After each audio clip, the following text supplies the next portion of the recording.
Okay, so this is the last one, real-time strategy. I will now go into it.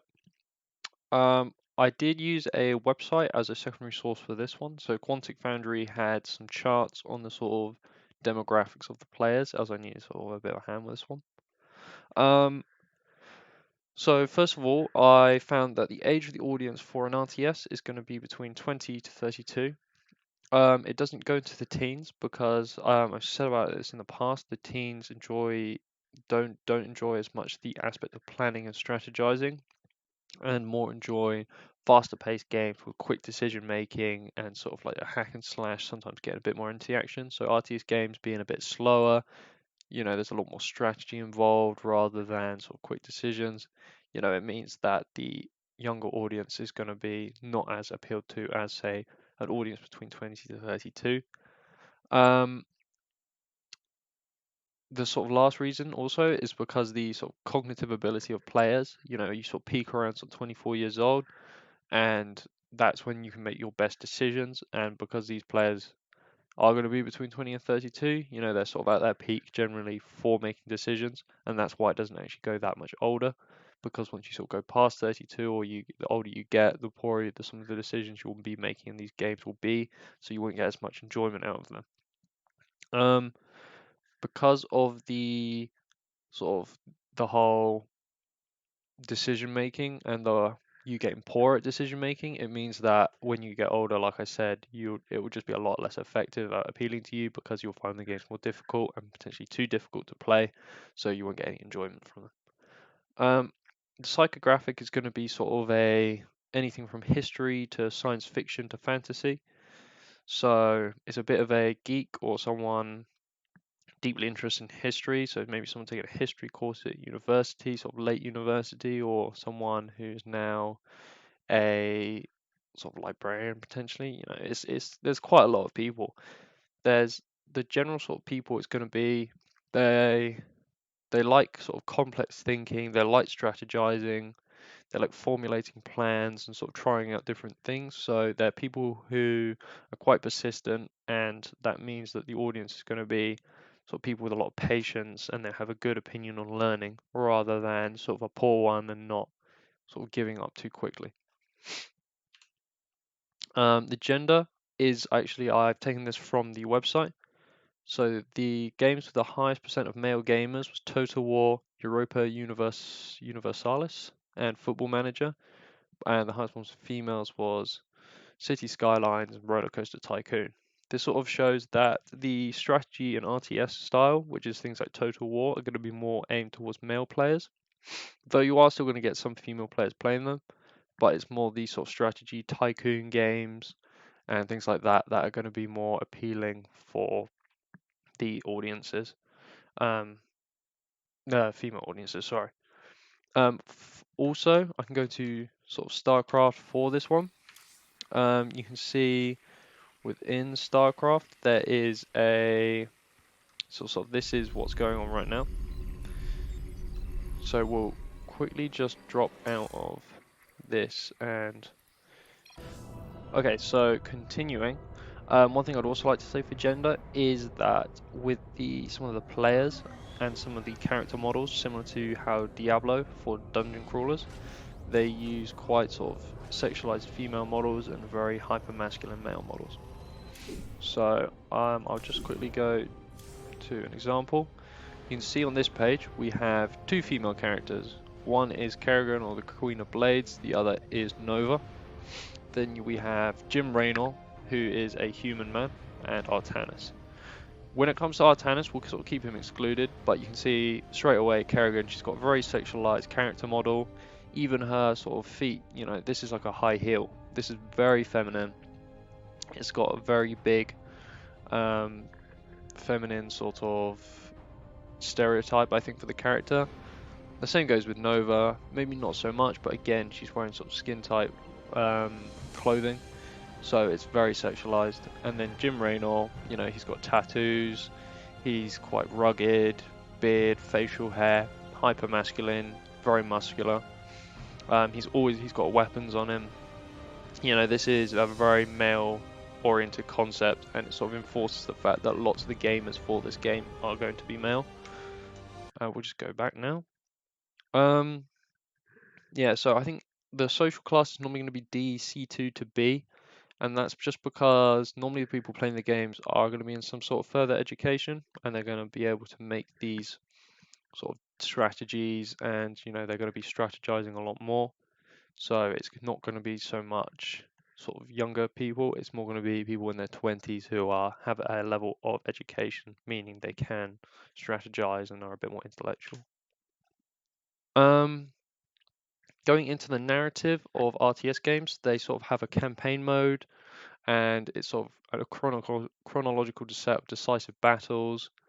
And in Lord of the Rings, you get good and evil, and it's giving you a backstory of lore. You can sort of read through this, and it will tell you the main things. The main thing I'd like to say though is that the narrative itself is quite set, and no matter sort of how you play out your battles, it doesn't change the outcome of the story. That means you won't really be playing these for the sense of a changing story. So people like the D&D players aren't going to be as sort of enticed by this, but people who like the lore, just like learning about characters, they're going to sort of have a good response to this. Furthermore, the sort of we've gone to controls. Lots of these games are going to have hotkeys, and they're going to have sort of macro keys. So you don't really get this in Tycoons too much, but you do still get it, but you get it in MOBAs quite a lot, and it adds a level of difficulty and skill. This one reinforces the fact that I feel like the social classes have got to be between sort of D to B, C2 to B, and because they need a level of skill and education to be able to remember this, and a level of intellect to be able to play the game itself, meaning without the ability to play the game, they can't enjoy it. So that's why it's effective at appealing to these audiences, because the controls are quite confusing. We can also go into the skill trees and the abilities in the game. So this sort of creates an appeal for a little bit of a younger audience from the grandeur and the amazement and the sort of visual effects of these powers.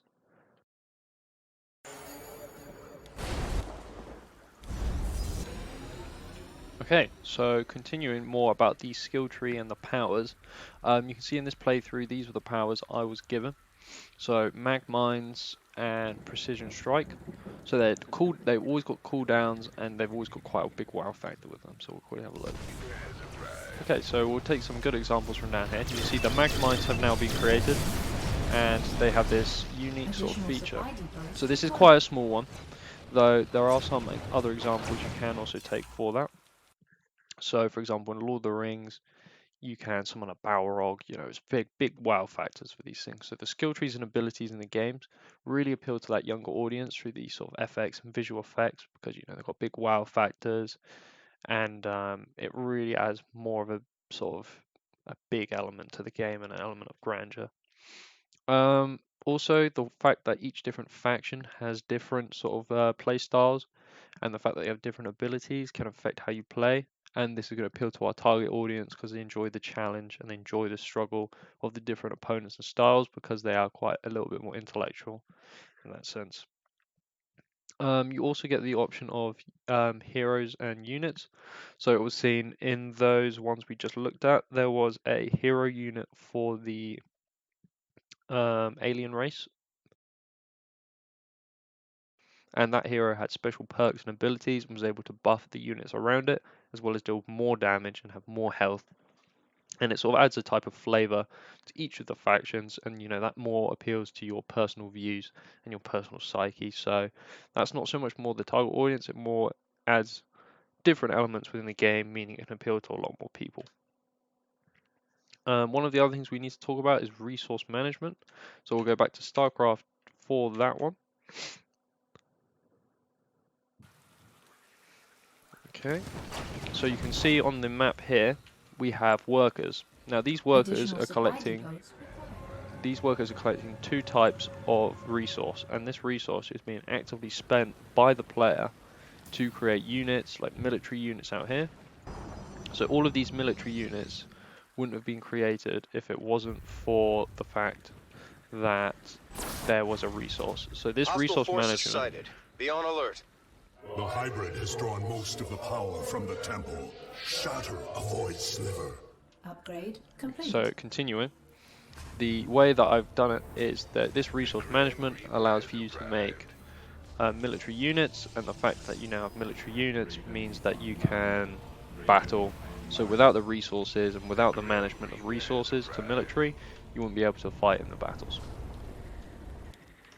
So I think the way that you manage resources really means that the players sort of have to think about the game a lot, and it makes it a lot more harder. And again, this goes back to the main target audience and how it appeals to them because of its sort of difficulty, and they're going to have a more positive and a better user experience from this, meaning they'll enjoy the game more. Just for the last one, for RTS games, you normally science fiction, fantasy, historical warfare. So Total War, that's sort of historical, science fiction, StarCraft, fantasy, Lord of the Rings, Battle for Middle-earth 2.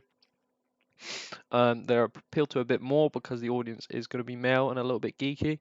So these themes are going to be well received by the audiences because it is going to be one of their main interests. We'll just go quickly to the camera angle used. So we'll go back to StarCraft for that one. So as you can see, this is strategic. You can see a lot on the map. You have a little mini map in the corner. You're always quite sort of actively seeing what's going on the map. So if I was fighting here, I could see if there are enemies coming over here. I could see if I was getting surrounded. The way I have the mini map allows me to see everything. So, when I'm looking at the battle here, I can see things happening over here. I can see these enemies.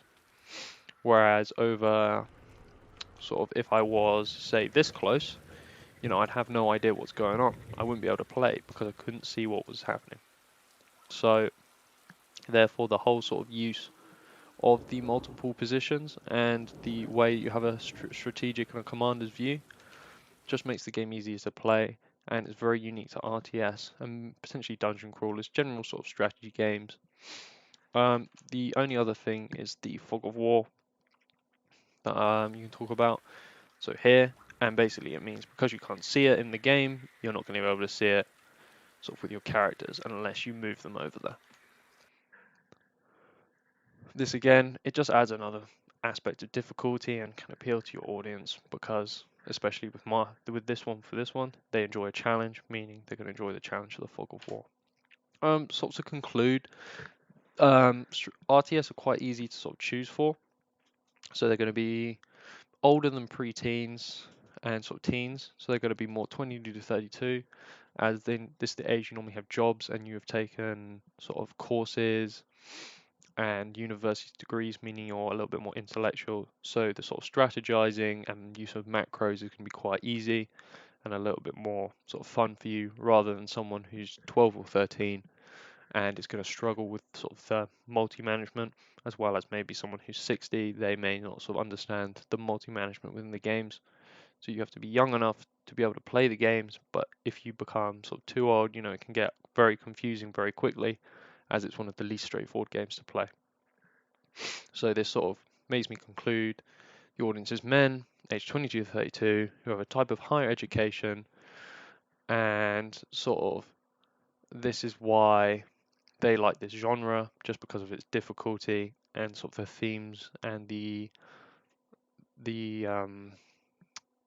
aspects of the games that are very unique to them, such as strategy, decision making, and maybe the wow factor could appeal to the audience who's normally sort of aged 13 to 16, but that's only very small aspects through wow factor, so I'm not going to consider that a secondary audience for this, just because they're not going to be as appealed to as, say, a normal big audience.